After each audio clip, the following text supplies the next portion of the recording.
Welcome to the Slop Farm. Enjoy the video.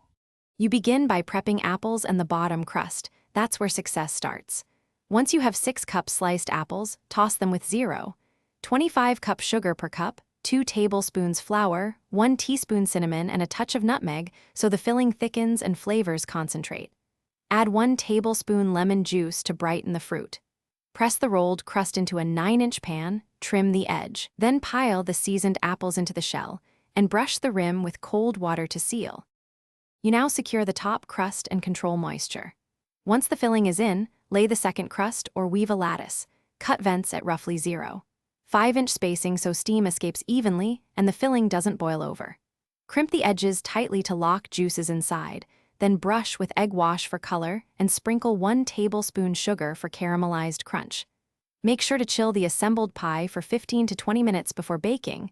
This firms the fat, reduces shrinkage, and gives a flakier final crust. You complete the pie with controlled baking and patient resting.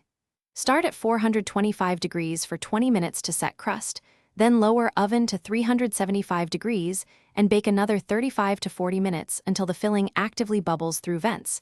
That bubbling signals proper thickening. Once out, rest the pie on a rack for 2 to 3 hours so the filling sets and slices cleanly. If the bottom turns soggy, don't panic. Bake 10 to 15 minutes longer on the lower rack, or next time blind bake. Thanks for watching. Consider subscribing if we helped you today.